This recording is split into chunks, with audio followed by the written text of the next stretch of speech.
Well, I met Gordon in 1983, 1984, when his first book, Somebody's Husband, Somebody's Son, about the Yorkshire Ripper was published.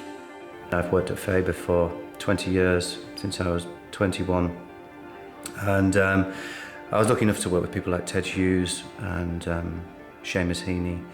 And I would put Gordon in that company. Yeah, I mean, he's sort of up there, you know, I mean, he's one of the most brilliant people I've known.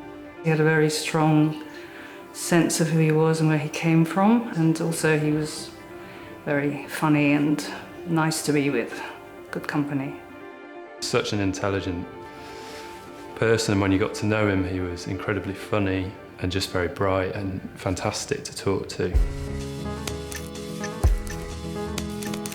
Well, as a writer, I think it's very interesting because it's unusual for any writer to have a career as glittering on the non-fiction side as it is on the fiction side. I mean, many novelists write books of non-fiction.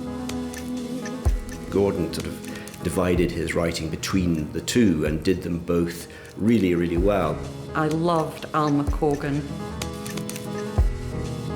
And really, that was his first novel, and all of the themes and subjects that he was interested in and off the page, were kind of encapsulated within that book. He had a great book about the snooker boom in Britain in the 80s, Barry Hearn, and called Pocket Money. That's where Gordon's work was so great. It could pinpoint these moments and very sort of prophetically see how these cultural or sporting moments said something about British culture and politics. And I love his last novel as well because it was so ludicrously ambitious. It's just a kind of a magnificent, unusual, unorthodox attempt at reinventing what the novel does and how the novel records who we are.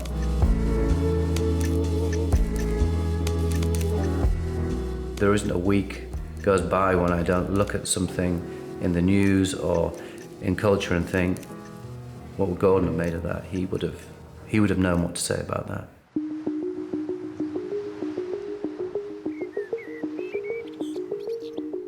Shortly after his parents both died, we found this house, and it was the perfect place to work in.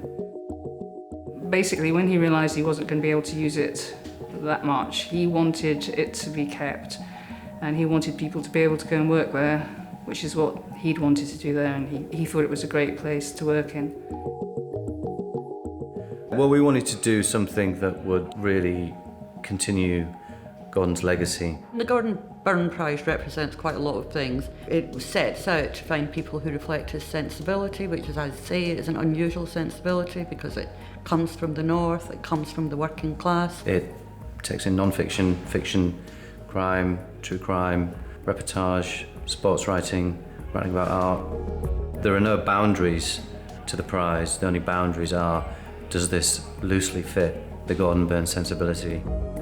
There's the literary prize, and there's also now an art prize. So those two people can use the cottage if they want to for up to 3 months. It's got the feeling that he wanted to have, and also it reminded him of his childhood. When he was there, he used to get up at 6 in the morning, light a big fire and make a pot of tea and do all those things. So he tried to keep it very basic. I say to people, well, what are you missing? Well, the only thing anyone's so far asked for is a toaster, which I have refused. But I'm thinking of that.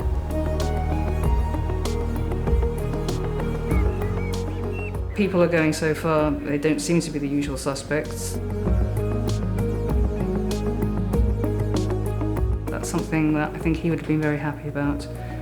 And I'm quite happy about that too. Well, hopefully the books on this year's shortlist represent who he is to some degree. That's the point of the prize, that it is a reflection of his personality and of his interests. I think, he was, he would really, another phrase that he would really, really hate is a Renaissance man. But in so many ways, he was, let's say he was a Renaissance Geordie.